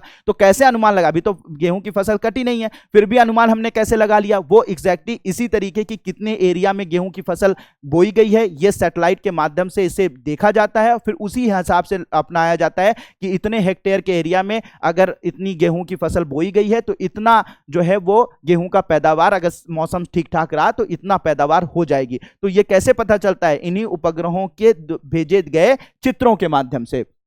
ठीक है, इसके अलावा कहां पर सिंचाई हो पा रही है, सिंचाई की योजनाएं बनाने में, सिंचाई कमान क्षेत्र की स्थिति की निगरानी करने में। ठीक है, कहां कहां नहरें गुजारी जाएं, कहां कहां से नदियां गुजर रही हैं, कहां कहां सिंचाई हो पा रही है, कहां कहां नहीं हो पा रही है, ये सब उपग्रहों के माध्यम से, इन्हीं सुदूर संवेदन उपग्रहों के माध्यम से पता चलता है। शहरी नियोजन मैंने आपको बता दिया, वन सर्वेक्षण मैंने बता दिया। वन सर्वेक्षण वही जंगलों का सर्वेक्षण करने में, वेटलैंड मानचित्र, कहां कहां पे वेटलैंड का मतलब जो आर्द्र भूमि है, ठीक है, जो जलीय जगह हैं जहां पे जल मौजूद है, जहां पर जैसे झील, तालाब कहां पे सूख रहे हैं, कहां पर बढ़ रहे हैं, इन सब के बारे में जानकारियां इकट्ठा करने के लिए, पर्यावरण पर जो प्रभाव पड़ रहा है इस वक्त जलवायु परिवर्तन का, उनका अनुमान लगाने के लिए, खनिज खनिज पदार्थों का पता लगाने के लिए, इसके अलावा तटीय क्षेत्रों का अध्ययन करने के लिए, इसके अलावा जो है जल संसाधन विकास करने के लिए, इन सब का काम करने के लिए आपको आंकड़ों की जरूरत होती है। आपको आंकड़ों की जरूरत होती है, और ये आंकड़े, ये जो फोटोग्राफ्स होते हैं या अलग अलग प्रकार के आंकड़े होते हैं,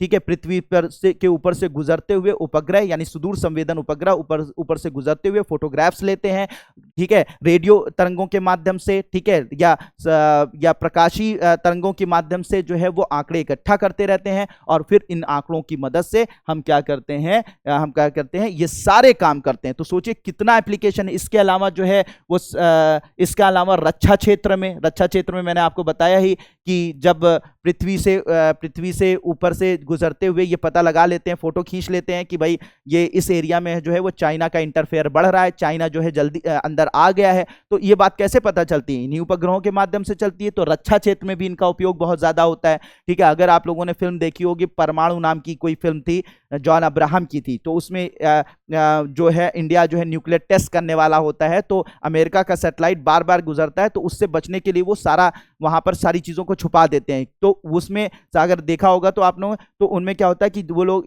भारत जो है वो छुपी तरीके से उसमें दिखाया गया है कि छुपी तरीके से क्या करता है कि मतलब परमाणु बम का परीक्षण करना चाहता है। अब अमेरिका की नजर रहता है, लेकिन अमेरिका से बचना चाहता है। तो जैसे उसको पता होता है, भारत के वैज्ञानिकों को पता होता है कि अमेरिका का यह जो है सुदूर संवेदन उपग्रह ऊपर से गुजरेगा और फोटोग्राफ ले लेगा। अगर नीचे देखेगा यहाँ पे तैयारियां चल रही हैं, तो उसको अमेरिका को पता चल जाएगा कि यहाँ पर तैयारियां कुछ गड़बड़ चल रही हैं, यहाँ पर हो सकता है परमाणु बम को विस्फोट किया जाए। तो उनसे बचने के लिए क्या होता है, ये जब टाइमिंग पता होती है ना कि ये कितने समय पर कहाँ से गुजरेगा, ठीक है, कहाँ से गुजरेगा, तो इस चीज का पता करने के जब पता चल जाता है वैज्ञानिकों को कि इस समय पर, इस घंटे पे, इस मिनट पर यहाँ से गुजरेगा, तो उससे पहले वो क्या करते हैं, जो भी वहां पर वो तैयारियां कर रहे होते हैं परमाणु बम विस्फोट की, उसे वो लोग छुपा देते हैं। ऐसा कर देते हैं जैसे लगता है नीचे कुछ हो ही नहीं रहा है। तो वो जब ऊपर से सैटेलाइट अमेरिका का गुजरता है, ठीक है, सुदूर संवेदन उपग्रह वो भी रहता है, तो जब सुदूर संवेदन उपग्रह ऊपर से गुजरता है और फोटो लेता है,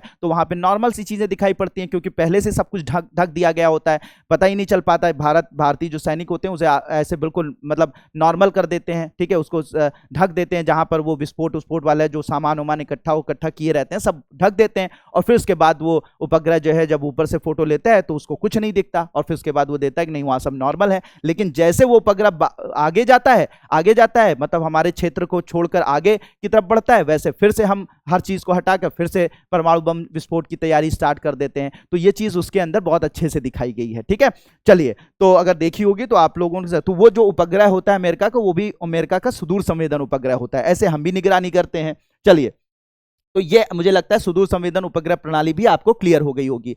अब आता है Indian regional navigational satellite system, यानी IRS, ठीक है, IRNSS, यानी Indian regional navigational satellite system, ठीक है। इसे हम लोग बोलते हैं भारतीय क्षेत्रीय नौ परिवहन उपग्रह प्रणाली। क्या नाम दिया जाता है? भारतीय क्षेत्रीय नौ परिवहन उपग्रह प्रणाली का नाम दिया जाता है। इसे दूसरा नाम क्या देते हैं? नाविक देते हैं। भारतीय नक्षत्र में नेविगेशन कहा जाता है। इसे क्या कहा जाता है? भारतीय नक्षत्र में नेविगेशन, नाविक। इंग्लिश में नाविक को बोलते हैं नेविगेशन विथ इंडियन कॉन्स्टेलेशन। क्या कहा जाता है? नाविक को क्या बोला जाता है? नेविगेशन विथ इंडियन कॉन्स्टेलेशन कहा जाता है इंग्लिश में। और हिंदी में क्या बोलते हैं? भारतीय नक्षत्र में नेविगेशन। इरनस को बोला जाता है इंग्लिश में Indian regional navigational satellite system, और हिंदी में क्या कहा जाता है? आपका भारतीय क्षेत्रीय नौ परिवहन उपग्रह प्रणाली। तो ये क्या काम करता है? इरनस काम करता है, ये हमारा अपना जीपीएस है। क्या होता है ये जीपीएस, कैसे काम करता है? वही वाली बात कि लास्ट वीडियो में मैंने सेकंड वाले वीडियो में बताया, उसमें जाकर आप अच्छे से समझिए। तो आप सिंपल एक आम भाषा में मैं ये बता दे रहा हूं कि जब आप अपना फोन ऑन करते हैं, तो फोन ऑन करके जब आप जीपीएस सिस्टम को ऑन कर देते हैं, तो वो जीपीएस सिस्टम आपको आपकी लोकेशन बताता है, आपको जहां पर आपको पहुंचना होता है उसका रास्ता बताता है। तो ये जो सिस्टम काम करता है इसे नेविगेशन सिस्टम कहते हैं। नेविगेशन सिस्टम या नौ परिवहन तंत्र बोलते हैं। तो इसमें भी सैटेलाइट का उपयोग होता है। सैटेलाइट के माध्यम से ही आपकी जो वर्तमान स्थिति होती है उसका पता चलता है, और आप जहां जाना चाहते हैं उसका पता चलता है। ठीक है, उसका पता चलता है, और वहां जहां तक आप जाना चाहते हैं उसके रास्ते का पता चलता है। तो ये जो सिस्टम काम करता है ना, ये आप लोगों ने सबने किया होगा, ये किसकी वजह से होता है? नौ परिवहन उपग्रहों की वजह से होता है, जो पृथ्वी की कक्षा में मौजूद रहकर हमारी वर्तमान स्थिति को बताते हैं, और जहां हम पहुंचना चाहते हैं, जो हमारा लक्ष्य होता है, वहां तक के रास्ते को बताते हैं। तो इसे क्या बोलते हैं? ये किसके माध्यम से होता है? नेविगेशन सैटेलाइट यानी नेविगेशन उपग्रहों के माध्यम से ये काम होता है। तो हम अभी तक जो हम लोग नेविगेशन उपग्रहों का उपयोग करते हैं अपने फोन में, वो असल में अमेरिका का है। अमेरिका का जीपीएस सिस्टम उसे कहा जाता है, उसे उपयोग करते हैं। लेकिन भारत ने अभी हाल फिलहाल में अपना खुद का नेविगेशन सिस्टम डेवलप कर लिया है, अपना खुद का नौ परिवहन तंत्र डेवलप कर दिया है, अपने सैटेलाइटों को खुद भेजकर। वो हम लोग दूसरों पर डिपेंड रहना नहीं चाहते हैं, ठीक है, नहीं रहना चाहते हैं और ना रहना चाहिए। तो हमने अपना खुद का नेविगेशन सिस्टम यानी कि नौ परिवहन तंत्र डेवलप कर लिया है, ठीक है, डेवलप कर लिया है। और ये जो डेवलप किया है, इसी का नाम, जो हमने अपना नौ परिवहन तंत्र डेवलप किया है, उसे ही Indian regional navigational satellite system या भारतीय क्षेत्रीय नौ परिवहन उपग्रह प्रणाली कहते हैं, या फिर उसे भारतीय नक्षत्र में नेविगेशन के नाम से जाना जाता है। तो इसमें जो हम लोगों ने सैटेलाइट भेजा है, ठीक है, इसमें जो हम लोगों ने सैटेलाइट भेजा है, 7 सैटेलाइटों का एक तंत्र बनाया है, ठीक है, 7 तो हमारे भारत में जो हमारा अपना खुद का जीपीएस है, हमारा अपना खुद का नेविगेशन सिस्टम है, हमारा अपना खुद का जो नौ परिवहन तंत्र है, जिसके माध्यम से अब हम एक स्थान से दूसरे स्थान पर जा सकेंगे, या हमारे हवाई जहाज जिसके माध्यम से अपने रास्ते को तलाश कर अपनी जगह पर पहुंच सकेंगे, या हमारी मिसाइलें इसके माध्यम से अपने टारगेट को अचीव कर सकेंगी। तो ये इसके लिए हमने अपना खुद का एक तंत्र, हमारे जो पानी के जहाज हैं वो एक जगह से दूसरी जगह जा सकेंगे, ठीक है, अपने रास्ते को ढूंढ सकेंगे। तो मुख्यतः इसका काम क्या होता है? अपने रास्तों को ढूंढना, अपने मार्ग को ढूंढना, ठीक है, जहां तक अपने लक्ष्य तक पहुंचने के लिए अपने मार्ग को, सही मार्ग को ढूंढकर अपने लक्ष्य तक पहुंचना, चाहे हम अपने लेवल पर करें, चाहे वो जहाज करे, चाहे वो हेलीकॉप्टर करे, चाहे वो पानी के जहाज करें या मिसाइल करे, ठीक है। तो ये जो नेविगेशन सिस्टम भारत ने डेवलप किया है, ये जो है वो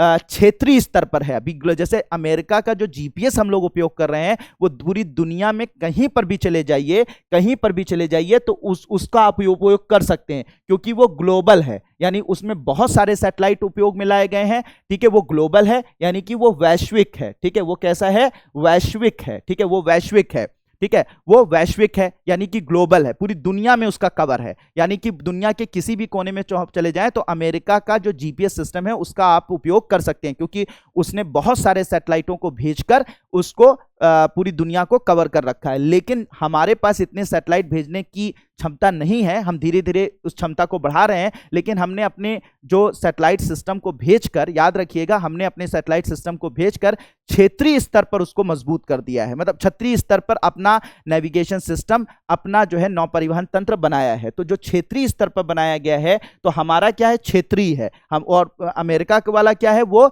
वैश्विक है, वो पूरी दुनिया को कवर करता है, हमारा सिर्फ क्षेत्र को कवर करता है। कितना क्षेत्र को कवर करता है? 1500 किलोमीटर इधर, यानी हमारे तट रेखा से 1500 किलोमीटर इधर और 1500 किलोमीटर इधर के तट रेखा को, ये तट रेखा से 1500 किलोमीटर इधर कवर करता है, 1500 किलोमीटर इधर कवर करता है, ठीक है। तो 1500 किलोमीटर इधर का एरिया कवर होता है, 1500 किलोमीटर इधर का एरिया कवर होता है। इसके लिए मतलब इतना स्तर, यानी कि जीपीएस पूरे दुनिया को कवर कर रहा है। भारत जो है वो एक क्षेत्र को कवर कर रहा है। कितने क्षेत्र को? अपनी तट रेखा से 1500 किलोमीटर इधर, 1500 किलोमीटर इधर के एरिया को ये कवर कर रहा है। यानी इस एरिया में जाएंगे तो भारत का नेविगेशन सिस्टम, यानी भारत का नौ परिवहन तंत्र का उपयोग आप कर सकते हैं। तो सर इसके आगे जाना होगा तो क्या करेंगे? इसके आगे जाना होगा तो अभी फिलहाल आपको जीपीएस पर ही डिपेंड रहना पड़ेगा, ठीक है। घबराने की बात नहीं, हमारी कोई दुश्मनी अमेरिका से थोड़ी ना है। अमेरिका से हम जीपीएस सिस्टम मांग कर आगे का काम कर लेंगे। यहां तक हम अपने आप को अपने आप को यहां तक हम अपने देश के जीपीएस सिस्टम का, यानी कि अपने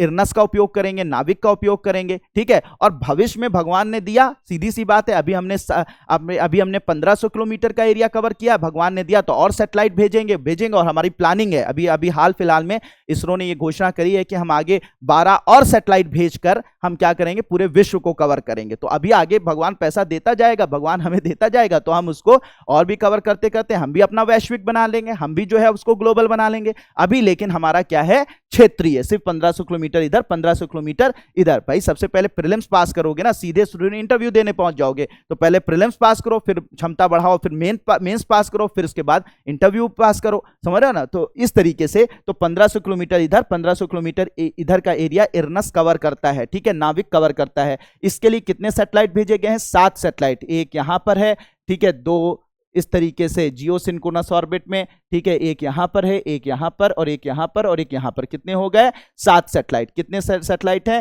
3 4 7, ठीक है, ये 7 सैटेलाइटों का ये प्रणाली है। कितनी सैटेलाइटों की प्रणाली है ये, 7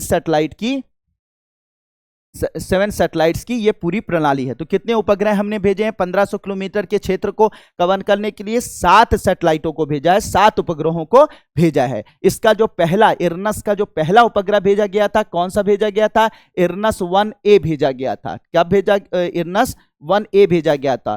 तो नौ परिवहन उपग्रह प्रणाली में जो पहला उपग्रह भेजा गया था, इरनस 1A भेजा गया था। कब भेजा गया था, 1 जुलाई 2013 को। तो पहला उपग्रह भेजा गया था इरनस 1A, 1 जुलाई 2013 को लॉन्च किया गया था, ठीक है, 1 जुलाई 2013 को भेजा गया था, ठीक है, 2013 को भेजा गया। लास्ट जो इसका भेजा गया था शायद 2018 में लास्ट करके हमने इसको कंप्लीट कर दिया है। अब हमारे पास 7 उपग्रहों की पूरी प्रणाली मौजूद है और ये कार्य करना स्टार्ट कर दिया है। 2 तरीके की ये सेवाएं देगा, एक स्टैंडर्ड पोजीशनिंग सिस्टम आपको देगा, मानक पोजीशनिंग सर्विस देगा, जो सभी उपयोगकर्ता को उपयोग कर सकेंगे, यानी हम और आप, आम जनता, जितनी भी जनता है, आम जनता, वो सब इसका उपयोग कर सकेगी, ठीक है। आम मतलब आम आदमी, यानी आम आदमी पार्टी वाले नहीं, मतलब हम और आप, ठीक है। तो जितने भी आम आदमी हैं, जो जनरल पब्लिक है, ठीक है, वो किसका उपयोग कर सकेगी, 2 तरीके की ये सर्विस देगा, 2 तरीके की सेवाएं देगा। मानक पोजीशनिंग सर्विस यानी एसपीएस, तो इसको हम सब उपयोग कर सकेंगे, ठीक है, कर सकेंगे। और दूसरी जो सेवा ये देगा, प्रतिबंधित सेवा देगा, रिस्ट्रिक्टेड सर्विस देगा, रिस्ट्रिक्टेड सेवा या रिस्ट्रिक्टेड सर्विस देगा, जो सिर्फ केवल अधिकृत उपयोगकर्ता करेंगे, जैसे कि आर्मी के लोग हैं, ठीक है, आर्मी के लोग हैं, नेवी के लोग हैं, यानी डिफेंस के लोग जो हैं, जो रक्षा क्षेत्र में हैं, तो उन रक्षा क्षेत्र के लोगों को ये सेवाएं दी जाएंगी। अब कहेंगे सर इसमें डिफरेंस क्या है, इनकी जो सेवाएं आपको मिलेंगी, जो इनको ये सेवाएं मिलेंगी, जो इनकी लोकेशन वगैरह होगी वो इनक्रिप्टेड होगी। इनक्रिप्टेड का मतलब होता है कि कोड में क्या होगी, ये सुरक्षित होगी, कोडों के द्वारा सुरक्षित होगी, यानी इसको कोई और नहीं जान सके। भाई रक्षा में कोई हमारी सेना का वाहन जा रहा है, तो वो कहां मौजूद है, तो इसकी जानकारी सिर्फ रक्षा वालों को ही, रक्षा क्षेत्र के वालों को ही पता हो, दूसरों दुश्मन को ना पता हो जाए, तो उसकी जो जानकारी होगी वो इनक्रिप्टेड, यानी कि उसकी लोकेशन क्या होगी, इनक्रिप्टेड कोड में जैसे आप अपने मोबाइल फोन को कोड में डालकर जो है वो क्या कर देते हैं, इनक्रिप्ट कर देते हैं कि कोई दूसरा आपके फोन को ना खोल सके, ठीक है, आप जो है वो कोड डालकर इनक्रिप्ट करते हैं। उसी तरीके से जो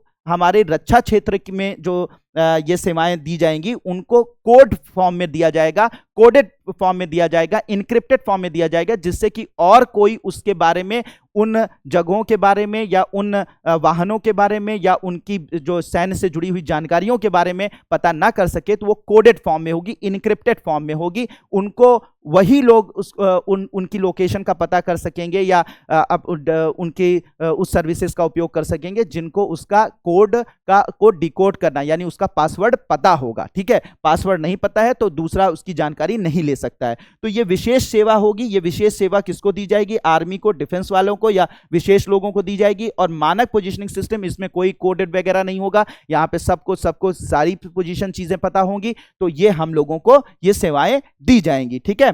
तो इरनस सीरीज के बहुत सारे सैटेलाइट भेजे गए, इरनस 1A, 1B, 1C, 1D, 1E, 1F, 1G, 1H, 1I, इस तरीके के इरनस के सैटेलाइट्स भेजे गए, जिसमें से 2 जो हैं वो खराब हो गए। 7 इस वक्त, 9 भेजे गए, कुल मिला के 7 जो है इस वक्त फंक्शनल हैं, काम कर रहे हैं, ठीक है। और हम कितनी बड़ी सेवा, कहां तक इसकी सेवा देंगे, 1500 किलोमीटर इधर 1500 किलोमीटर इधर के एरिया हम कवर करेंगे। आगे और भी सैटेलाइट्स को हम भेजकर पूरे के पूरे विश्व को कवर करने की बात कर रहे हैं, ठीक है।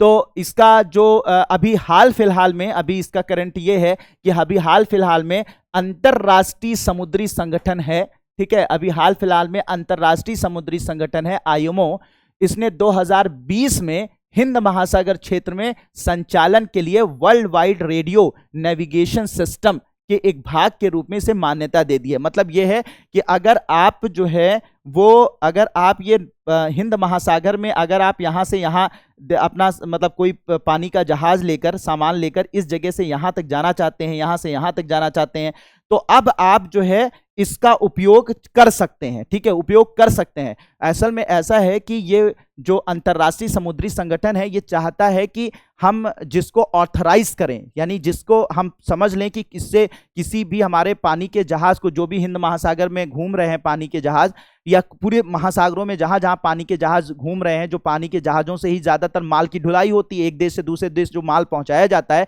वो ज्यादातर पानी के जहाजों से पहुंचाया जाता है। तो ये जो पानी के जहाज जब पानी में चलते हैं तो वो अपने रास्ते को तलाश करने के लिए उन्हीं सिस्टम का उपयोग करें, उन्हीं नेविगेशन सिस्टम का या नौ परिवहन तंत्र का उपयोग करें, उन्हीं नौ परिवहन तंत्र का उपयोग करें जो कि पूरी तरीके से मान्यता प्राप्त हो, जिसको इन्होंने परखा हो, अंतर्राष्ट्रीय समुद्री संगठन ने परखा हो।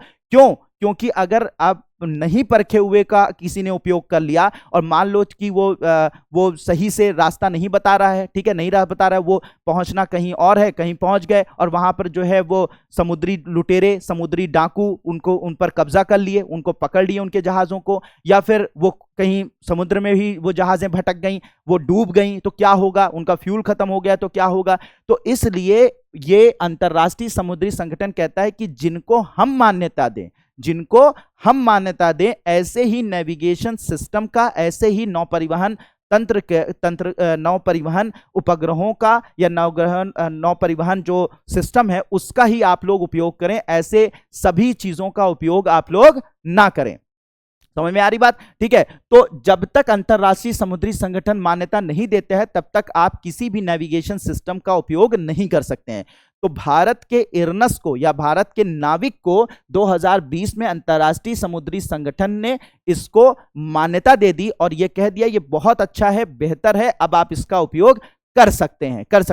तो इसका मतलब यह है कि अंतरराष्ट्रीय रूप से हम अगर एक स्थान से दूसरे स्थान जाने के लिए हम भारत के इरनस का या नाविक का उपयोग अब खुली तरीके से कोई भी देश या कोई भी नाविक या कोई भी जो है वो देश जो है या हम कोई भी या मछुआरे सब इसका उपयोग बढ़िया तरीके से कर सकते हैं, इसमें कोई खतरा नहीं है। ठीक है, खतरा नहीं है। तो किसने हमें मान्यता दे दी? अंतरराष्ट्रीय समुद्री संगठन ने दे दी। क्या क्या इसका उपयोग हो सकता है? स्थलीय, एक हवाई और समुद्री नेविगेशन करने में, यानी अगर हम सड़क पर चल रहे हैं तो वहां पर हम अपने रास्ते को तलाशने के लिए, या हवाई मार्ग में रास्ते को तलाशने के लिए, या अपने लक्ष्य तक पहुंचने में, समुद्र में अपने रास्ते को तलाश करने में या अपने लक्ष्य तक पहुंचने में हम इसका उपयोग करेंगे। आपदा प्रबंधन में इसका उपयोग किया जा सकता है, भाई बिना कहां पर आपदा हुई है उस जगह पर लोकेशन वहां तक पहुंचने में, ठीक है, इसकी मदद ली जा सकती है। वाहन ट्रैकिंग और बेड़ा प्रबंधन में, यानी आर्मी की गाड़ी जा रही है, कहां कहां जा रही है, कहां रुकी, ठीक है, कहां रुकी, ऐसा तो नहीं दुश्मन के क्षेत्र में चली गई है, तो ये सब जो है वाहन ट्रैकिंग और बेड़ा प्रबंधन इसकी मदद से किया जा सकता है। मोबाइल फोन के साथ एकीकरण, जो मोबाइल फोन में आपके टाइम आ जाता है ना, जैसे आप मोबाइल फोन ऑन कीजिए जो टाइम लिख कर आता रहता है, वो इन्हीं जीपीएस सिस्टम के माध्यम की, इन्हीं जीपीएस सिस्टम के सैटेलाइट के माध्यम से ही संभव हो पाता है, एग्जैक्ट टाइमिंग आपको पता चल पाती है। तो अब पहले हम हमारे फोन में जो टाइमिंग आती थी, एग्जैक्ट टाइमिंग आती थी, वो जीपीएस सिस्टम की मदद से आती थी जो अमेरिका का था, अब इरनस और नाविक के माध्यम से भी पॉसिबल हो पाएगी। ठीक है, सटीक समय पता करना, ठीक है, मानचित्रण और जियोडेटिक डेटा कैप्चर, ठीक है, मानचित्र बनाने में, फिर मानचित्र पर जो है वो मानचित्र बनाने में, साथ ही साथ मानचित्र में कौन सी कहां पर लोकेशन पर कितनी दूरी पे कितनी देर में पहुंचा जा सकता है, जैसा कि आपका ये पूरा सिस्टम जीपीएस वाला से होता था, वो सब चीजें करने में इसका उपयोग किया जाएगा। होप कि ये सारी बातें आपको 100% समझ में आ रही हैं। अब अगर हम देखें तो दुनिया में इस तरीके के नेविगेशन सिस्टम या नौ परिवहन तंत्र किसके किसके पास मौजूद हैं, तो जैसे नेवस्टार है, नेवस्टार को ही हम लोग जीपीएस कहते हैं। क्या बोलते हैं? यही जीपीएस है, ग्लोबल पोजीशनिंग सिस्टम कहा जाता है। ये किसका है? अमेरिका का। किसका है? यूएस का। ठीक है, याद रखिएगा, कभी कभी स्टेट वगैरह के एग्जाम में आपसे पूछा जा सकता है। तो ये यूएस का है ये जीपीएस सिस्टम। ठीक है, यूएस का है जीपीएस सिस्टम। ठीक है, गैलीलियो जो है वो कहाँ का है? ये यूरोपीय यूनियन का है। ठीक है, जो यूरोपीय संघ है उसका है गैलीलियो। तो ये दोनों क्या है? ग्लोबल हैं। ग्लोबल का मतलब पूरी दुनिया को कवर करते हैं, पूरे दुनिया को, वैश्विक स्तर पर हैं, पूरी दुनिया को इनके सैटेलाइट कवर कर सकते हैं। ग्लोनास कहाँ का है? ये रशिया का, रूस का, ठीक है, रशिया का। ये भी क्या है? ग्लोबल है, जहां पर ग्लोबल मतलब वैश्विक है, पूरे विश्व को इनके सैटेलाइट कवर कर सकते हैं, दुनिया में कहीं पर भी इनका उपयोग किया जा सकता है। बीडू, बीडू जो है वो चाइना का, ठीक है, चाइना का। पहले इसका रीजनल था, क्षेत्रीय था, अब इसका वैश्विक हो चुका है, यानी कि ग्लोबल हो चुका है, पूरी दुनिया में अब इसको कवर किया जा सकता है। QZSS, ठीक है, ये जो है वो जापान का है।